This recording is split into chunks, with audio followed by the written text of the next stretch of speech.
कि साल भर तक घर में कोई भी फंक्शन हो, कोई भी कार्यक्रम हो, हम सोने के गहने नहीं खरीदेंगे, सोना नहीं खरीदेंगे। क्या हाल चाल है भक्तों, कैसा लगा मोदी जी का ये भाषण। जी हाँ दोस्तों, ये भाषण है मोदी जी का हैदराबाद की एक रैली में। मोदी जी रैली में जाते हैं और लोगों को संबोधित करते हुए ये कहते हैं कि अब टाइम आ गया है आपको अपनी देशभक्ति साबित करने का। आपकी देशभक्ति इस बात से साबित होगी कि आपको अब सोना नहीं खरीदना चाहिए। जी हाँ, आपने बिल्कुल सही सुना। मोदी जी कहते हैं कि अब 1 साल तक आपको सोना और चांदी को अवॉइड करना चाहिए, सोना और चांदी को ना खरीदना चाहिए। सवाल ये पैदा होता है कि अगर किसी के घर में शादी है, किसी की बेटे का, किसी की बेटी का, तो वो किस तरह से अपने बेटे को, अपनी बेटी को सोना और या जेवर जो रस्म रिवाज चला हुआ आ रहा है वो किस तरह से देंगे। औरत अपने श्रृंगार कैसे करेगी, ये बात हमें समझ में नहीं आता है। दोस्तों, ये वही मोदी जी है जो सभा को संबोधित करते हुए कहते हैं 2014 के चुनाव में कि अगर आप कांग्रेस को वोट दोगे तो कांग्रेस जो है वो आपके मंगलसूत्र भी बेच डालेंगे। अब सवाल पैदा होता है कि इस टाइम कांग्रेस की सरकार है या फिर बीजेपी की सरकार है जो सिर्फ जुमलेबाजी करना जानती है।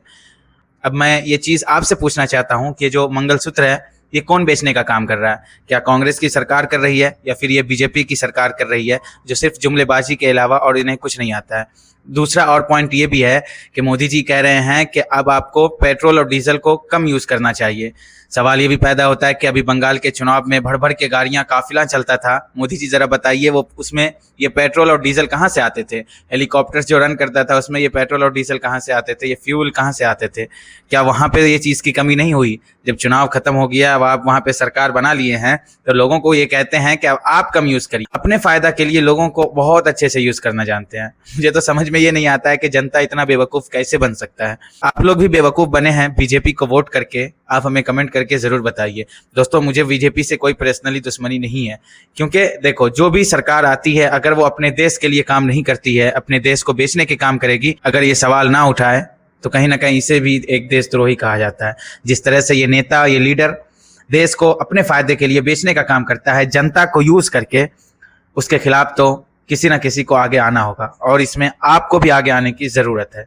दोस्तों, आखिर कब तक आप चुप रहिएगा? सवाल करिए अपने नेताओं से कि क्यों देश को बेचा जा रहा है। अगर आप चुप रहोगे, आपकी खामोशी अगर दबाई जाएगी तो ये भी एक देशद्रोही का काम है। इसलिए उठिए और अपनी देशभक्ति को साबित करने के लिए इन मक्कार, इन गद्दार नेताओं से सवाल करिए कि आखिर आप जो है अपने फायदे के लिए इस देश को क्यों बेच रहे हैं, या फिर जातिवाद, धर्म के नाम पे लड़ते रहोगे? ये डिपेंड आपके ऊपर करता है। फिलहाल आप समझदार हैं, समझदार के लिए इशारा काफ़ी है। और हाँ, ऐसे वीडियो के लिए हमें फॉलो करते रहिए। ये जो टीवी चैनल